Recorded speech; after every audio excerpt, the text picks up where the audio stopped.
the partners of the showcases are Office, Intel, and University of Bristol. The context of our user case is Industry 4.0. There are very demanding network and computing requirements that we explore here. More specifically, we explore cloud robotics with the remote control mobile robots. Our robots, they have very little resources, so they only have basic communication and movement. For indoor localization, we use computer vision. We are emulating smart catchers, so it's not possible to use GPS for localization with precise and raw localization. So we use computer vision for that purpose. And we want to push here very demanding requirements of this use case. For reliable control, we need low latency, high reliability, and also because of the image, we need high throughput. So our question here is how can we build an infrastructure that can meet these requirements?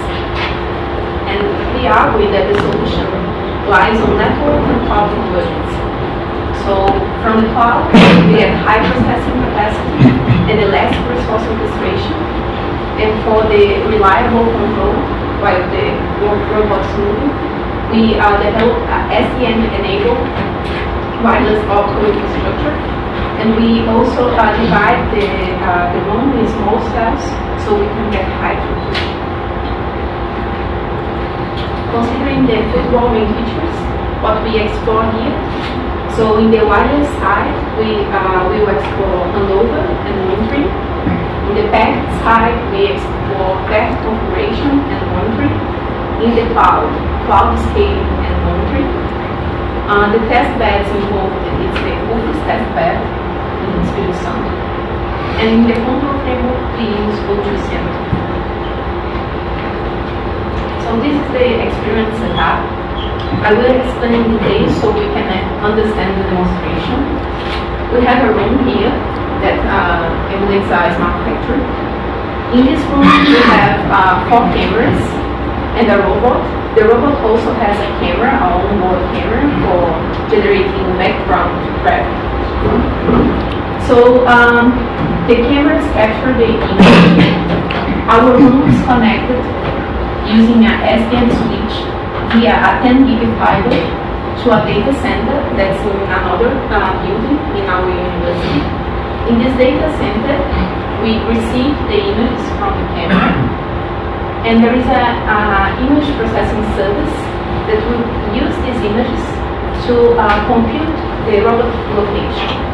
With the robot location, we take this information to a robot controller, and it will compute the movement commands or the trajectory of the robot using the robot location. This control command will come back in the wired network, will reach one of the wireless stations, and this command will be delivered to the robot. But while the robot task here is to perform a given trajectory. In this example, it is green trajectory. While it's moving, it can cross many Wi-Fi cells. So what we do here, we divide the room, in this specific example, in 4 cells. Each cell has a station, a Wi-Fi station here. And the robot itself, it has a Wi-Fi access point. And we have a handover solution here that's based on SDN, multi-connectivity, and also in path configuration. So the robot is associated with all the stations, but only one is active in time, and we configure the path here in this SDN switch. So all the elements here, they are SDN enabled, and the controller is here in the data center. Using this setup, we can capture the images, compute the robot localization, send the control command while the robot is moving across the cells. This is the whole picture of our experiment. Also, we have to understand that our organization here has a very stringent control loop window. We had to execute all the application steps and communication steps during a window that's inversely proportional to the frame rate of the cameras. What happens is, first of all, as I told you, we get the image, we transmit the image in the wide SDN network. It reaches the data center. The service computes the robot location. Then the robot controller will build the control commands. These commands will be transmitted to the wired SDN network. They will reach the wireless SDN network stations that will send these wiring in the wireless network to the robot, and then the robot will move. So everything has to happen in this window. If we can get all these steps in this control loop window, we will have update information about the location, and the trajectory error will be low. One very interesting aspect of this application is that if we increase the frame rate, we have a very positive impact in the application, because we can, with this, decrease the trajectory error. On the other hand, we push the limits of our infrastructure, because now the window will be smaller and we will have higher throughput. So what we are doing here, we are adapting our infrastructure to get what the application needs at that moment. And we will show this in the demonstration. This slide shows how our experience fits in the football architecture. So the first interaction of the user is with JFab. We have JFab window here in my computer. So the user interacts with JFab. We are using the O2CMF as aggregate memory. The aggregate manager will provision this experiment in bootstrap, and after the provision, we will have all the services, the image processing, the handheld controller, the robot controller running on the data center. And also, we will have a dashboard that you will see in a few minutes, where the experimenter have a general view of all the elements and can configure and monitor the experiment. The experiment can also, if first, use the demo via normal JFab interaction. We also explore here some O2CMF orchestration functionalities for scaling the cloud while the application demands varies. So, what this demo will illustrate here today? The robot task is to perform an H-shaped trajectory while moving across small wireless cells, and the objective is always to get low trajectory error.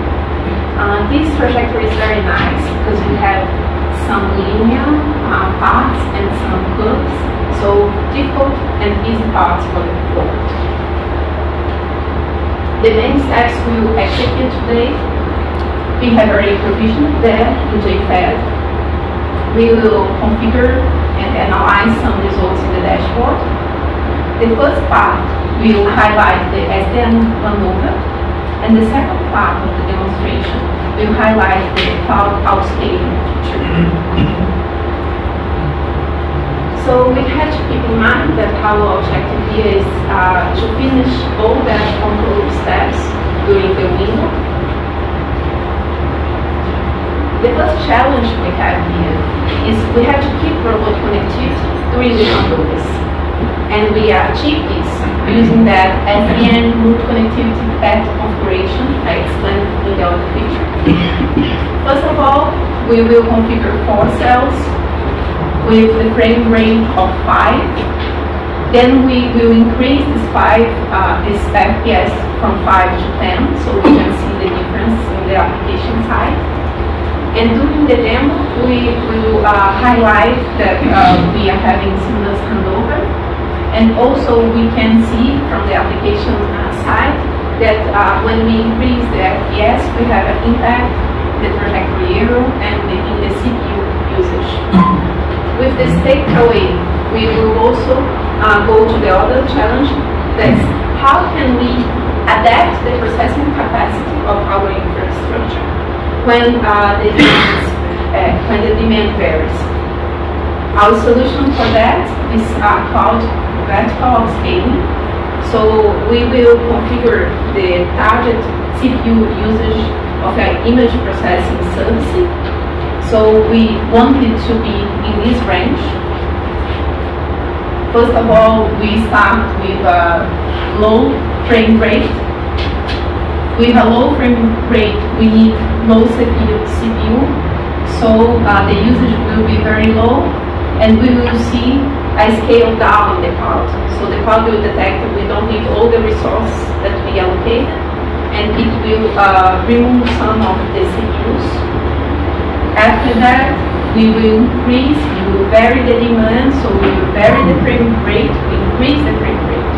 We will see that with this we have an increase in the CPU usage, and the cloud will scale up our CPU resources. So this is the general picture of our demonstration. Let's see it working.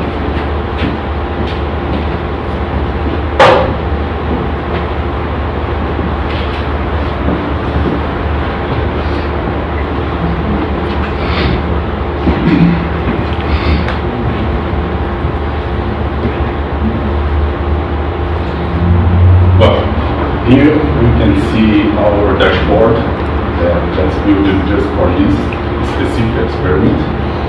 This dashboard has three main tabs: the robotic tabs, the cloud tab, and network tab. First, we can see the network tab. Here, first we can configure the frequency of wireless and the channel, what we want here. After apply, we will see the connections of each of these four stations with the robot. Now you can see it here, and just one active. In this case, the blue one. Okay. Now we can choose the number of cells we will use in this experiment. In this case, 4 cells. Well, let's come back to the robot tab to start our experiment. Here you can see in real time the 4 cameras in the intelligence space, and the camera that we are using in the robot.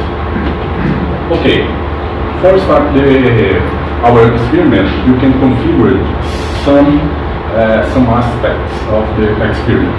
First, you can choose the number of FPS, in this case 5, and you can choose the time of each lap, the trajectory, shape, in this case 8 shape, and the number of the laps. After that, you can start the experiment.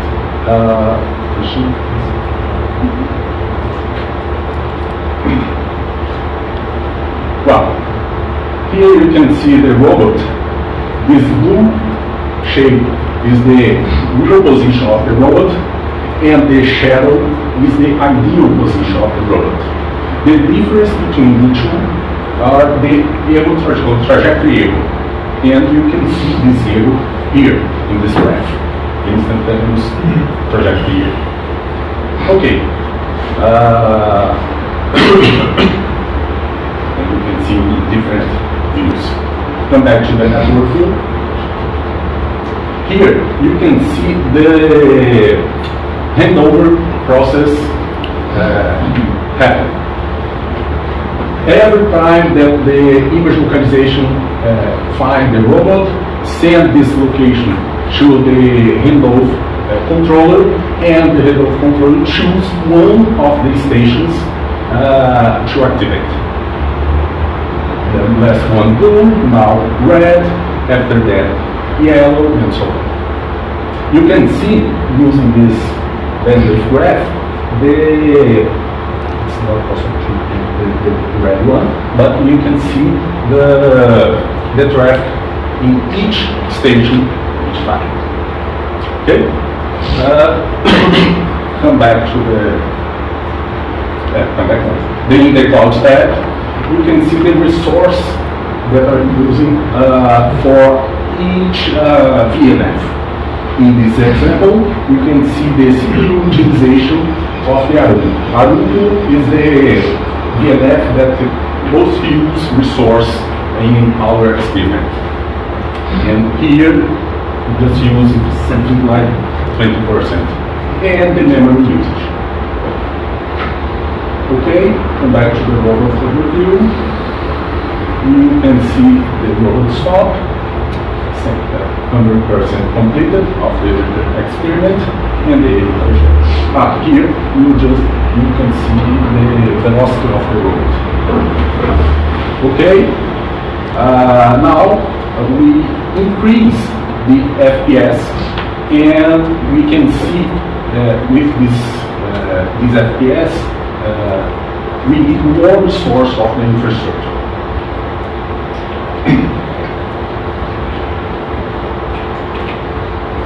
Start again. Let's see in the cloud. You can see here the utilization of the CPU utilization is increased because we now need more CPU to process the number of the users, the 5 and 10. Right? Okay. Come back to the robot. Tab. You can see again the trajectory, and you can see here the trajectory here. But here we just see the instantaneous trajectory here.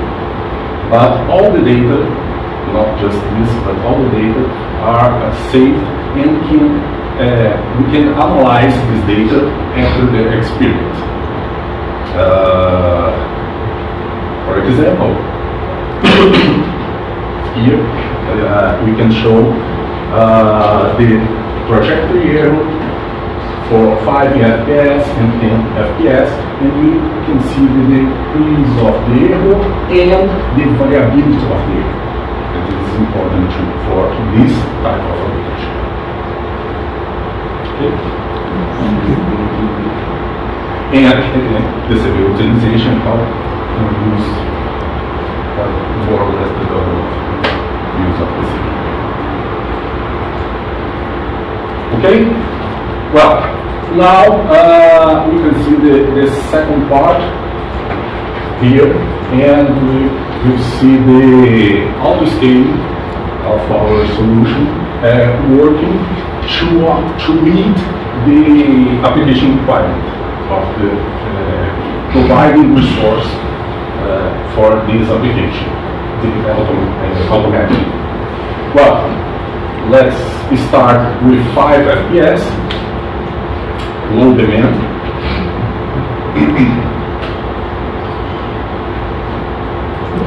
Okay, and go to the cloud tab. Here, we just need to press auto-scaling and turn on, and you can see the number of virtual CPUs. This number of virtual CPUs is for the entire provision, all the next. And you can see the CPU utilization here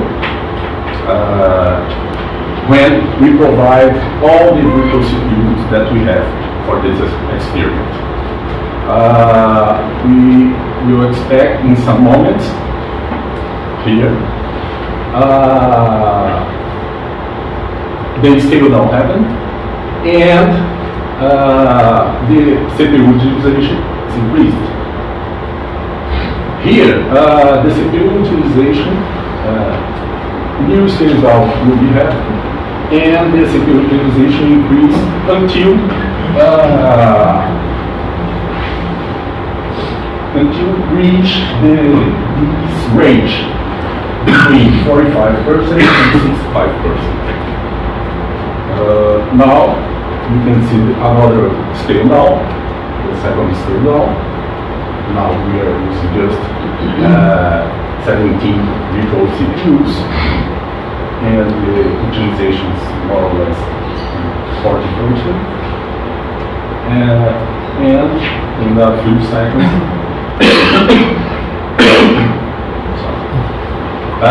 we can see here the new scale down in the number of virtual CPUs decrease. And now the CPU utilization is between this range that we preset.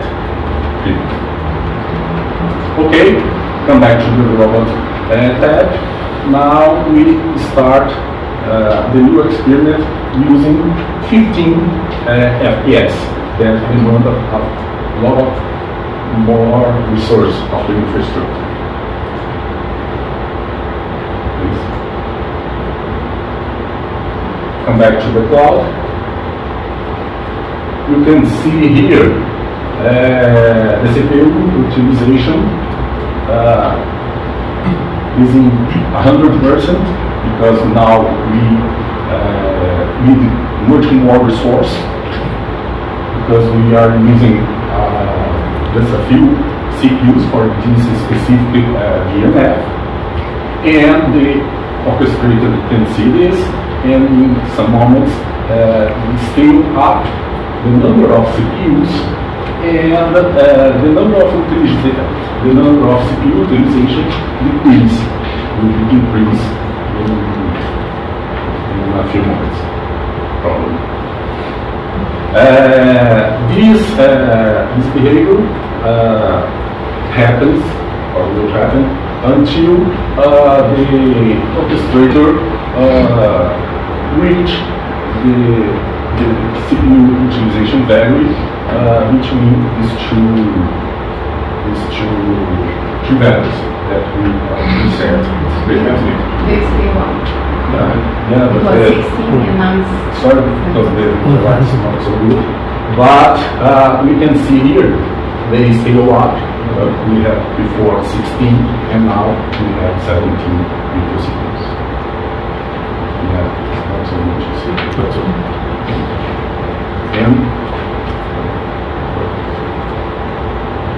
and this way we can see the whole stage working. Okay, another scale, and now more or less between the two values. Okay, come back to the road. We'll see if it will finish. Probably yes. Okay. Well, this is the demo, and now I would like to call Larry to finish our Huge. Actually, it's my pleasure to conclude the presentation of my two excellent colleagues before.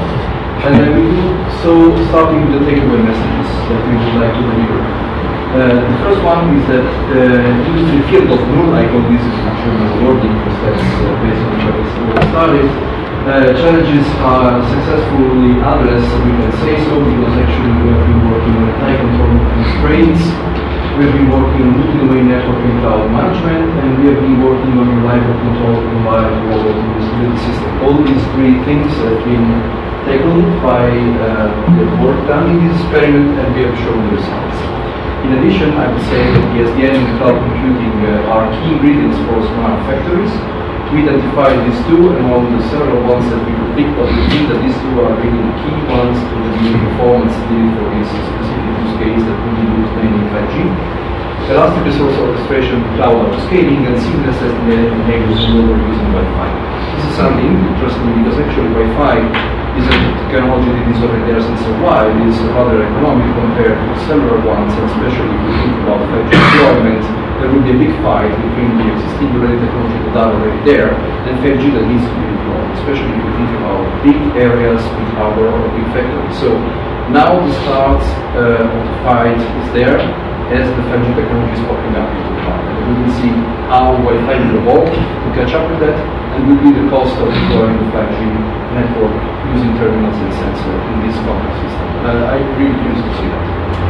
And finally, the third message that we would like to give as a takeaway is that actually we have been working a lot on the dashboard that show the experiment execution and show the monitoring parameters. We have picked a few of them. There are others that could be shown, especially regarding the cloud, the network, and the robotics. The main results were already kind of highlighted, but I would like to stress it once again. So basically, the cloud robotics testbed is up and running at UFES, and it's aligned with 5G requirements. This is something that is important to tell. Basically, we have a look at the GBP document of SA1, where the requirements for 5G networks are listed, and actually there's a table with numbers there, and one of the requirements was on latency, and for the latency, we actually can meet the second level or the few levels of those requirements that are there. So aligned means that we are on the right path to get to the 5G requirement list. Of course, this is a demo and this is not a commercial product, but let's say we are shaped to scale it up to a commercial potential usage of it. Interesting, in addition to the results, is also to mention that actually there are a replication of the testbed in US, both in Europe and in USA. The University of Bristol, so my colleagues spend lots of time up there to create a similar testbed to one that they have at UFES, which is working very fine. And this is one of the demonstration of the good collaboration between not only the European and Brazilian university, but also the other way around, where information flows from Brazil to Europe. This is one of the main achievements, I dare say, of the project, to show the full errors coming up and down from the two areas of the Then I'm proud to say that we have established the Intel-UFES partnership. We have been working together, that's why I've been starting my talk saying that I'm happy to finalize the integration, because we had a seamless integration. We have done a few papers together on journal publication, by the way, and so Intel and myself especially are very happy about this. And especially on this one, I have already contacted Munich. You might know or not, that's what I'm telling, that in Germany the government is spending 6 billion in the next few years on IA. They want to hire new professor in the new testbeds, and one will be open or enlarged in Munich. So Intel is a privileged partner of the Munich, the technical minister of Munich. And we started discussion because they wanted something to build what is already available in UFES, meaning a testbed and an open environment where a robot can be steered by a cloud framework. So I already informed them about this potential collaboration with UFES. And you might have also heard that Intel has some hiccups on the 5G modem development now, so everything is put on hold, unfortunately. But let's say worst case ever, I will put in contact with UFES, with the head of the Munich and the head of the department that deals with this testbed, and they will figure out themselves how to move on. But this is a link that has been established and will be fostered in the next step in this next, hopefully, couple of weeks, as soon as we know. That's what happened. And the last 2 point is the interest of a large company in the testbed. We will discuss this later on when the exploitation part is discussed. My colleague will do that. And then there are 2 spin-off projects with SME and government. These are, I guess, all Brazilian ones. So one with GT Localiza, together with NRP as far as I see. And then Smart City Public Safety for FAS. I'm not familiar with that, but my colleague will answer your question in case you have any. This is the last slide where we summarize basically the main dissemination activities and the demo that we have been doing in international events. And with that, we go to the presentation. Thank you.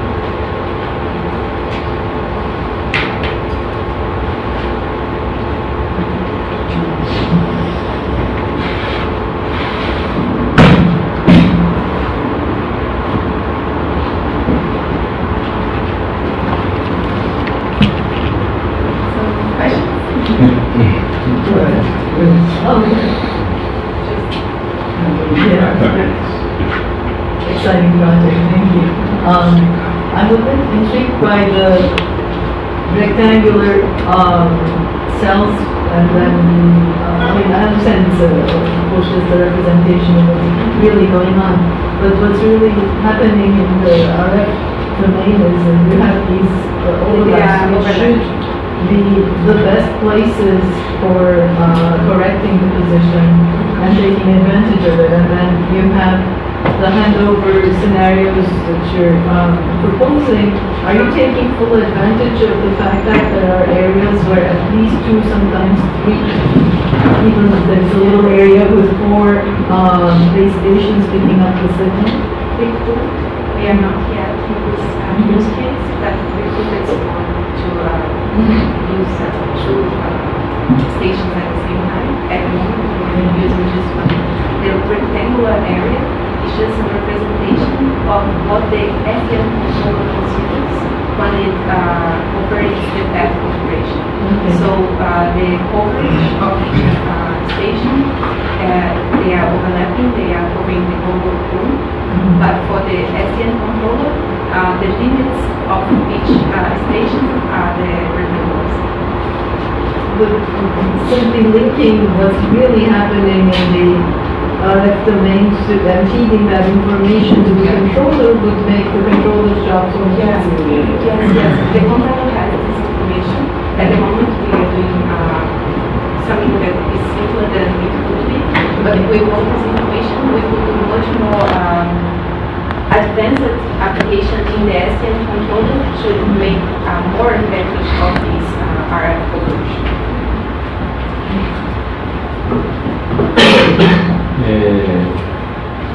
Do you plan, I'd like to hear about you, what we consider the best or the main advantage to use SDN in this context? Normal. We change the point of view when we use SDN in this context. Because now we can have all the stations connected to the robot that normally we would expect it to be a client, but in this case it's an access point. And all the stations can be associated. They don't need to be, but they can be associated. And then the SDN controller can control both the stations and the access point, but also the SDN switch. So we do also path configuration in the switch. And that's very nice because we can decide which station is active, like which one is really receiving and sending traffic to the robot using SDN. And exporting these, we don't have connectivity gaps when the robot is moving. We just switch the SDN entry in the SDN switch and use another station without connectivity loss. But they do have tests with solution without SDN, with no SDN to compare. No, but it would be normal Wi-Fi. If you compare normal Wi-Fi, it's not able to do this kind of seamless conversion, because then you would have to change from one station to another. And you would have loss. I guess we have a paper where we compare the Wi-Fi based and Yeah, the papers we don't compare here in the demo, but in the papers we compare. We have the list there. John, can you please put the previous slide? Pode estar aqui.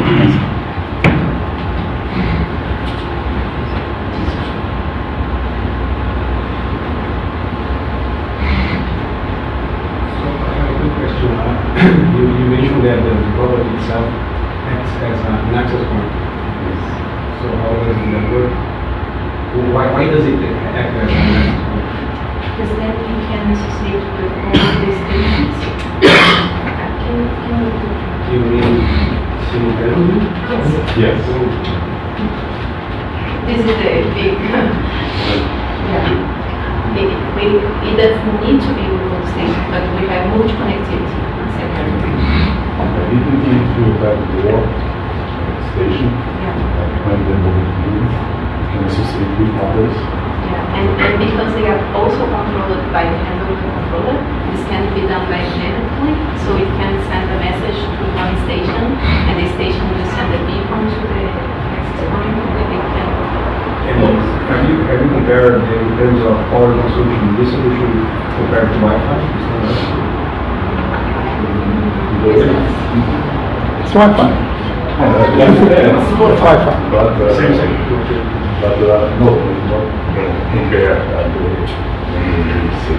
something like that. Because our proposal is use small cells to reduce the sharing traffic. Because with sharing with other clients, we can lose some comments to the robot, and the robot goes to crash. The comparison would be with the robot without an access point, but then all the things will not work. So it's Wi-Fi, so actually the only comparison you can do is access point or non-access point, but then the non-access point is not working. In your experiment, you decrease and increase the CPU numbers. Yes. But did you test in other experiments, for example, to decrease and increase the latency or the bandwidth to test the return of the, and how the performance of the robot is affected? In this experiment, we tested CPU, scaling, and memory. Okay. We didn't try bandwidth, but we could. Yeah, but we. There is a parallel work on a different robot for health application that we did all this latency, delay, and everything. It's published in a Robotica Cambridge journal. So, yeah, Carlos. But we have to do one.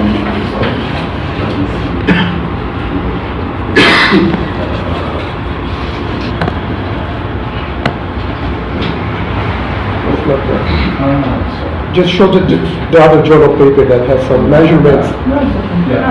Yeah, the first I don't one. have the picture The here, first but one. here, in this journal paper, we measure the time communication in the wireless in same scenarios using that with the sharing. We're sharing 5 clients, 10 clients, and when we don't use our solution and when we use our solution. And when you share with 10 clients, for example, the time goes from 1 millisecond to 70 milliseconds, for example. And it's not possible to control the robot in this case. Because of that, we need to reduce the cells and reduce the share units. And also, the idea is that we can organize that cell division and test many other scenarios. So not necessarily, they don't need to be regular because it's everything inside the SDN controller logic. We can test many other different scenarios, small cells with larger cells. With different shapes. Yeah. And why the memory is not affected when you choose? Oh, This is because the issue of this application. This yeah, application is and not the way the graph is being shown.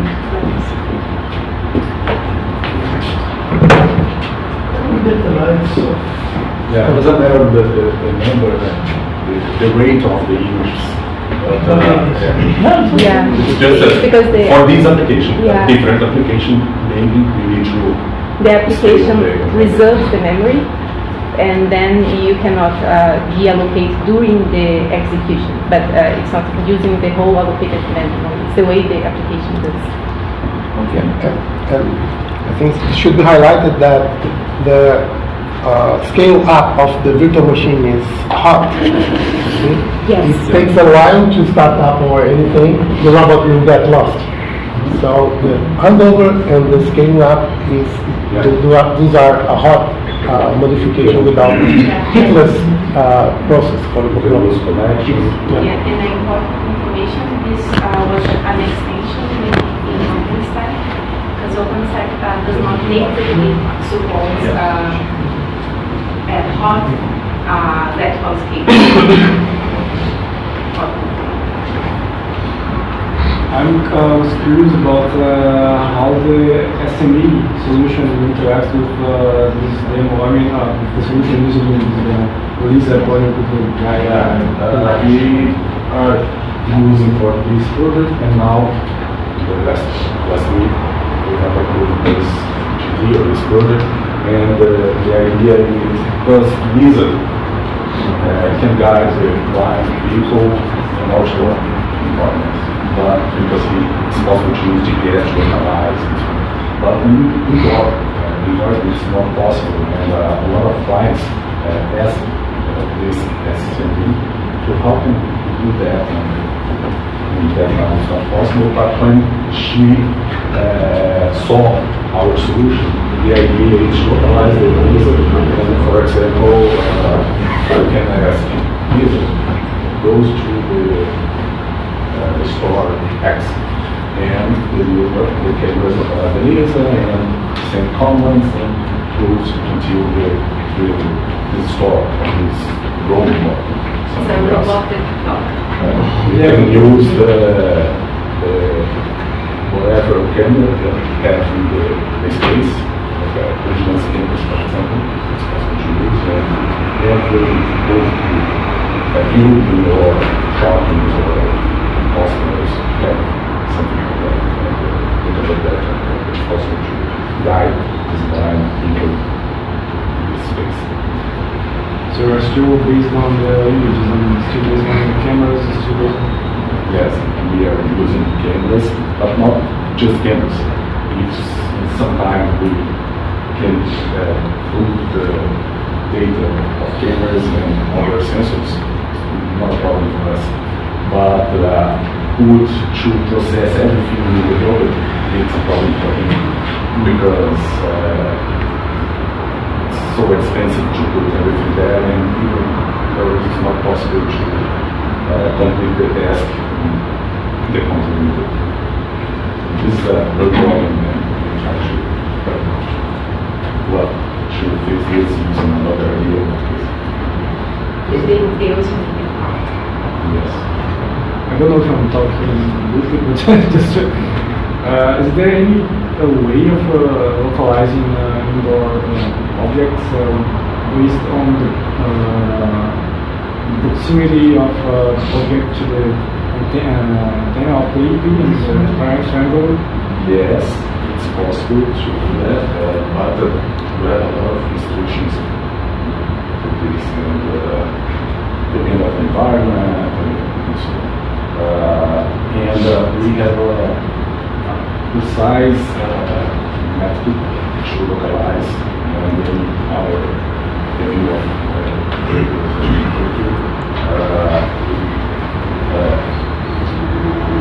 we find the better results in the other. You can see that paper. So you have compared this method with other ones, and this is the best. And in our case, we can localize actually everything. Not just devices. So in this case, okay, it's another robot. But we can follow someone with red shirt or something else that we are using another project in public safety. For example, a normal situation like over and can follow some guy with a lot of cameras spreading the city, and this guy doesn't have a device or something to follow. But okay, and it's possible to use other things in some situations. An addition with barrel or whatever. The better way maybe we cross and use more type of data. It's possible. Just a side comment to this discussion. The 3G GPP document has also a table for localization. So 5G has a big concern on localization problem and the precision of the system. So I didn't see that before. So now we should go after that and then match with this localization because we're using the feedback. It's in the phase 2 of 5G. Because phase 1 of 5G was this 2015, but the indoor localization, which is a tough thing to achieve, was moved on into phase 2, and they are not even sure they can manage to finalize it by December this year. So probably part of it will be shifted to 5G, internal evolution, or 5G phase 3, whatever it may be, 2017 onwards. Can you return with the slide with the table of the solutions that are tested in the team? Yes. What is the, I don't know, just, nothing, just UFES? Yes. Okay. I'm confused the tables. There are two different buildings, one where we have the data center, the other one we have the smart factory room, but both No, have okay. this. I'm thinking on the table, I like the recipe. Have you looked at what are the key factors that contribute to the trajectory error? Well, we have a lot of them, but the FPS is the most impacted the project. Not just FPS and the velocity of the load. But if you look at the errors that you saw there, they're rather random, right?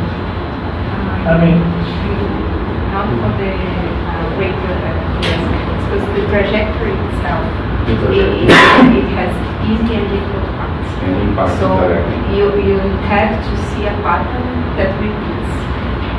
The arrow is bigger in the curves and it's lower in the linear part. But if you but consecutive points are not on any smooth line, right? we look here, it's always the same pattern. But we expect that one part of the trajectory is more difficult, the error is greater. But if you look with lower FPS, then you cannot recognize the pattern. Because we would have to put this relate the error with the position, so we could see where in the trajectory we are. But looking here, we see that the pattern is repeating as we expect, and here we cannot see the pattern. The trajectory is like this. So the arrow is not linear because there are difficult parts and easy parts. Okay, so in the difficult part, Okay. when you were showing their actual points, they were around that.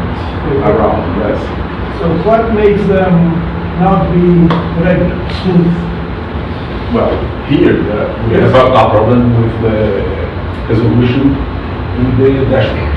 So Okay. it was a matter of representation Yeah. rather than, Yeah, here it's So it's difficult to represent. But if you get all the data and analyze, The raw data. yeah, you can see something and you can collect the dots. You can see something like that. Depending, of course, the FPS and the conditions of the script. But you have to like, okay, with lines here and some lines here, some lines here, not so more precise that you see in the dashboard. So- Just to what I was imagining as potential factors would be the robot doesn't react linearly or correctly all the times because, you know, Yes. the ground is yes, whatever. you have a lot. Or you have jitter in delivering the packets. So sometimes you tell him where to go, but it's a little bit later than what it is. Yes. But we haven't seen that some of these But factors are more all this deals that affect the project, yes. But the main feature, I think, the FPS and the velocity that and the trajectory that you can control. For example,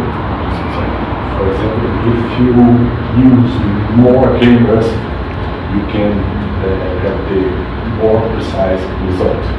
But compare with the FPS is just in this case, prefer to have it in the FPS.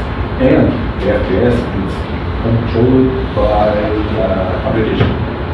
The application can send a command and these cameras, not service of course, these cameras increase FPS or decrease FPS because I measure the error and it's large and it's larger than I would like and it's increased FPS. Now our problem is FPS. It's possible to use these methods. For example, control the number of CPUs. We can see the FPS as the sampling rate of the robot position. So if we increase the FPS, we increase the sampling rate. I won't push any more on that, but just an idea. Could better automatic control do better in low control rates? That is pre-calculating, not the next position, going a little bit further, just do more automatic control. Yeah. Okay, fine. The final thing is SDN again. Couldn't you have, 4 TCP connections to your clients and do the same thing with instead of SDN? Could you do it or not? So you have a server somewhere, you have connections to your clients, and you do the same thing. What is really SDN giving you? The controller communicates using TCP and not protocol. Yes, and there is no SDN controller, there is just a server that does a similar thing. But in this case, you Just to push send wide the the traffic in your network. just No, the one control. at a time. You send, During you the choose control. one. But you can't wait, for example, in this case, it's a you wait with these connections. You have open connections, you just send the commands on one at a time. The control plane is done using TCP. Yes. Anyway, I'm not saying, I'm just trying to really see the contribution of SDN per se. I see that it's a good trick, it makes sense and works, and also many people go SDN, and maybe everybody goes SDN, so it's good. If you allow me to just to try to figure out something else for your question, one of the problems that we have observed is that in this case you have to process the 4 extremes at the same time. So if you send this regular TCP or UDP traffic to the robot should have this capacity of Consolidating. consolidating this communication, and then it's a huge, let's say, energy consumption and also performance to the robot. I'm not suggesting that. So One at a time. What about timing? One connection, we have 4 connections, they are live, but the commands go on one at a time. When you cross this line, and by the way, when do you switch? When you cross. Cross it one side to the other side. Nice. I'm not sure. I think you think like a broadcast for the robot. Everything is that correct? It's just a Switch control on and plane. off, yeah, on and off the TCP session. But I mean, you have to time everything precisely. Yeah, it's layer 3, 4, And here we are buffering and embedded in everything. the common network. Yeah. base. Okay, So Can- we are layer can 2. work. fine, it works better this way. Yeah. Maybe it's Right. possible, but we Okay. didn't try this. It's not the better solution. We think this is the first solution that Okay. Okay, guys. So, I think we're moving to the other room. Só vou ficar assistindo jogos e eu vou terminar. Because we thought that the sun was really bothering. turn up here. We have self-solved the problem. Now we